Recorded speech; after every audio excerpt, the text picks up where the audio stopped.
आखिर नाखून के ऊपर क्यों बन जाते हैं सफेद निशान? इस भारतीय राजा को हिटलर ने तोहफे में दी थी बेहद लग्जरी कार, लेकिन क्यों? बिना किसी नट बोल्ट के खड़ा है ये अनोखा पुल, लेकिन कैसे? इस अंडरवियर को खरीदने के लिए आपको बेचनी पड़ेगी अपनी किडनी, और ये है दुनिया का सबसे महंगा अंडा जिसे चाहकर भी खा नहीं सकते हैं आप। देश और दुनिया से जुड़े अमेजिंग फैक्ट्स जानने के लिए इस वीडियो को आखिर तक जरूर देखें। फैक्ट नंबर 1, संडे हो या मंडे, रोज खाओ अंडे। आपने कभी न कभी ये लाइन जरूर सुनी होगी, जिससे शरीर की प्रोटीन जरूरतों को पूरा करने के लिए अंडे खाने को बढ़ावा देने के मकसद से बनाया गया था। भारत समेत दुनिया भर में मुर्गी और बतख जैसे जीवों के अंडों को खाया जाता है, जिनमें पोषक तत्वों की भरपूर मात्रा पाई जाती है।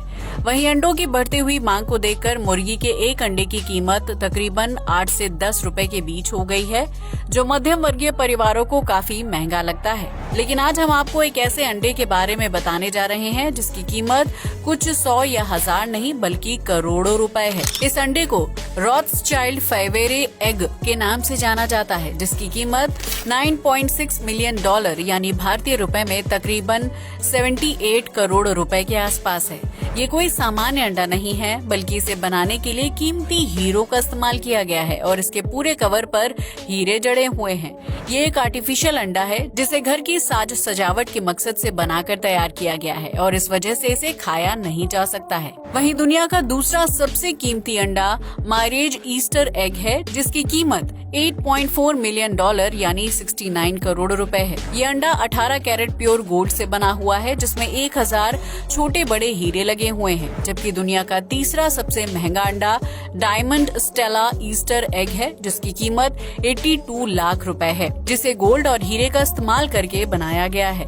ये सभी अंडे ईस्टर कलेक्शन का हिस्सा हैं, जिन्हें दुनिया के सबसे महंगे अंडों में से एक माना जाता है और इन अंडों को खरीदने वाले व्यक्ति की गिनती विश्व के अमीर लोगों में की जाती है। फैक्ट नंबर 2, हर इंसान रोज सुबह उठकर अपने दांतों को साफ करने के लिए ब्रश करता है, जिससे उसकी ओरल हेल्थ बेहतर होती है। कुछ लोग टूथब्रश पर सीधा पेस्ट लगाकर दांतों को साफ करने लगते हैं, जबकि कई लोग टूथब्रश को पानी से गीला करने के बाद उसमें पेस्ट लगाते हैं और दांतों को क्लीन करते हैं। लेकिन क्या आप जानते हैं कि इन दोनों में से कौन सा तरीका ज्यादा सही है, जिससे दांतों और मसूड़ों को नुकसान नहीं पहुंचता? एक्सपर्ट्स की माने तो सूखे टूथब्रश से ब्रश करने पर मसूड़ों में फ्रिक्शन बढ़ जाता है, जिसकी वजह से मसूड़ों के जख्मी होने का खतरा बढ़ जाता है। वहीं टूथब्रश को गीला करके इस्तेमाल करने पर उसमें थोड़ी नमी आ जाती है, जिसकी वजह से मसूड़ों को सूखे ब्रश के मुकाबले कम नुकसान पहुंचता है। हालांकि ऐसा जरूरी नहीं है कि हर व्यक्ति को ब्रश को गीला करके ही यूज करना चाहिए, क्योंकि कई लोग सूखा ब्रश इस्तेमाल करना पसंद करते हैं। ड्राई ब्रश करते वक्त स्पीड थोड़ी कम रखनी चाहिए, क्योंकि इससे मसूड़ों के चोटिल होने की संभावना कम हो जाती है। वहीं कई लोगों का मानना है कि ब्रश को गीला करके यूज नहीं करना चाहिए, क्योंकि इससे पानी की बर्बादी होती है और दांत भी सही ढंग से साफ नहीं हो पाते हैं। आप सूखा या गीला किस स्टाइल में ब्रश करना पसंद करते हैं, हमें कमेंट सेक्शन में जरूर बताएं। फैक्ट नंबर 3, इंसान की सेहत का राज उसके नाखूनों में छिपा रहता है, जिसे अक्सर महिलाएं नेल पेंट की मदद से ढक लेती हैं। लेकिन अगर आपने कभी नाखूनों पर ध्यान दिया होगा तो पाया होगा कि उसमें सफेद रंग का निशान बना होता है। इस सफेद निशान को ल्यून्यूला के नाम से जाना जाता है, जिसकी आकृति काफी हद तक आधे चांद की तरह होती है। लेकिन क्या आप जानते हैं कि नाखून के ऊपर ये सफेद निशान क्यों बना होता है? अगर नहीं तो आज इसके पीछे की असल वजह को जान लीजिए।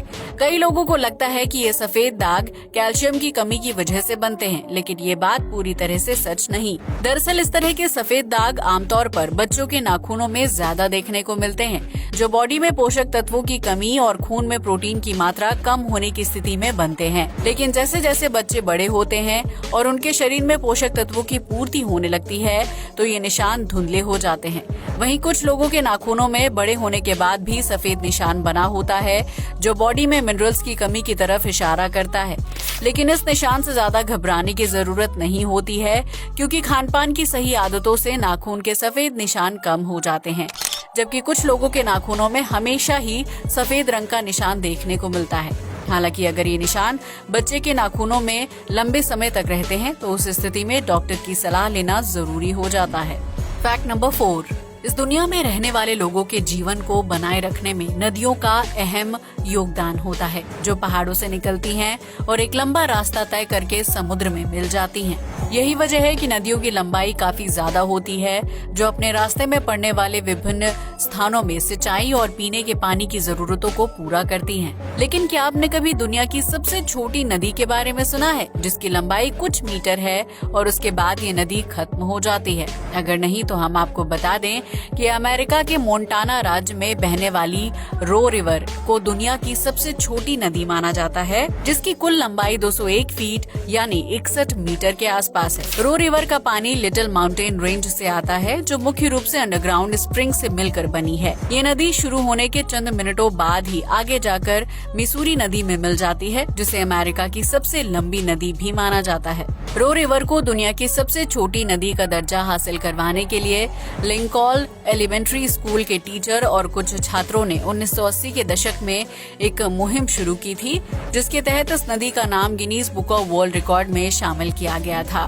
फैक्ट नंबर 5, अंडरवियर हर इंसान के पहने जाने वाला आउटफिट्स में से सबसे अहम कपड़ा होता है, जिसका साइज छोटा होता है, लेकिन ये हमारी त्वचा और निजी अंगों को डायरेक्ट कपड़ों के संपर्क में आने से बचाता है। मार्केट में अच्छी क्वालिटी के अंडरवियर मिलते हैं, जिनकी कीमत कुछ 100 रुपए से 1000 रुपए के बीच होती है। लेकिन आज हम आपको एक ऐसे अंडरवियर यानी चड्डी के बारे में बताने जा रहे हैं, जिसे खरीदने के लिए आपको अपनी किडनी बेचनी पड़ सकती है। इस अंडरवियर को अमेरिका की एक कंपनी नाइस लॉन्ड्री ने बनाकर तैयार किया है, जिसकी कीमत 80,000 रुपए के आसपास है। ऐसा नहीं है कि इस अंडरवियर को बनाने के लिए बहुमूल्य रत्नों का इस्तेमाल किया गया है और ना ही ये चड्डी लुक वाइज कुछ खास दिखती है, लेकिन फिर भी इसे इतनी महंगी कीमत पर बेचा जा रहा है। दरअसल इस अंडरवियर को 100% कैशमियर फैब्रिक से बनाकर तैयार किया गया है, जबकि इसमें 24 कैरेट गोल्ड से एम्ब्रॉयडरी की गई है।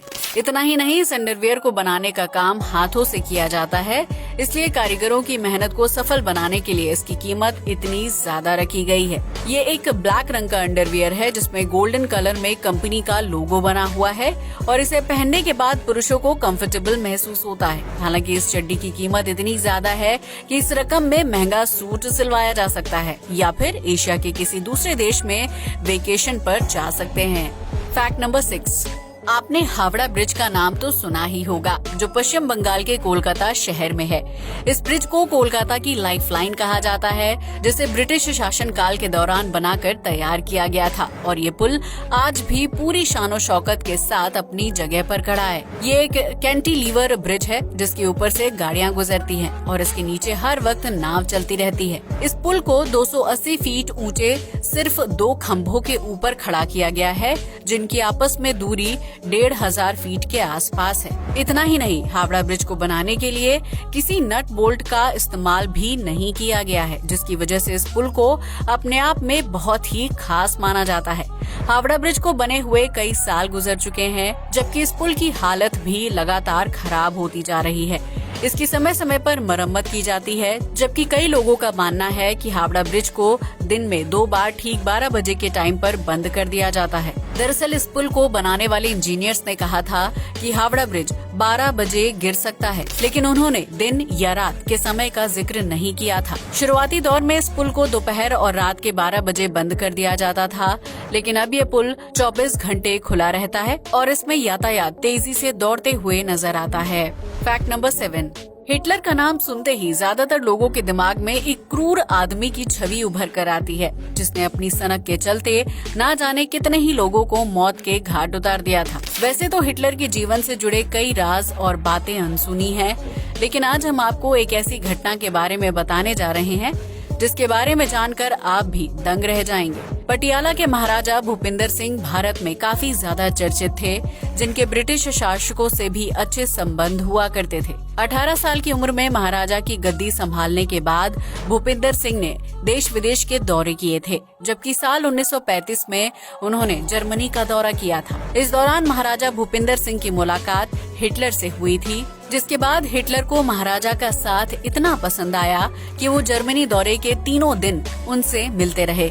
इस यादगार मुलाकात के लिए हिटलर ने महाराजा भूपिंदर सिंह को कई तोहफे दिए थे, थे, जिसमें जर्मन हथियार और एक चमचमाती मेबेच कार शामिल थी। उस दौर में मेबेच कार को दुनिया की सबसे आलीशान कार में से एक माना जाता था, जिसमें 12 इंजन हुआ करते थे और उसमें एक साथ 5 लोगों के बैठने की सुविधा थी। इतना ही नहीं, कार की सीट्स को फोल्ड भी किया जा सकता था, ताकि अगर कोई व्यक्ति कार में लेटना या आराम करना चाहता है तो उसके लिए पर्याप्त जगह हो। इस कार को जर्मनी से जहाज के जरिए भारत लाया गया था, जिसे महाराजा भूपेंद्र सिंह के मोती महल में रखा गया। उस महल में पहले से ही आलीशान कारें थीं, जबकि द्वितीय विश्व युद्ध के दौरान मेबेच कार को छिपा कर रखा गया था। वहीं भारत की आजादी के बाद जब महाराजा की मौत हुई तो उनके बेटे महाराजा यादवेंद्र सिंह ने कार को पंजाब में रजिस्टर करवाया था, लेकिन बाद में अमेरिका के एक म्यूजियम ने इस कार को $5 मिलियन की कीमत पर खरीद लिया था। जबकि साल 2015 में डेनमार्क में हुई एक नीलामी के दौरान उस कार को एक अज्ञात शख्स ने करोड़ों की कीमत देकर खरीद लिया था। आज के लिए इतना ही। जय हिंद दोस्तों।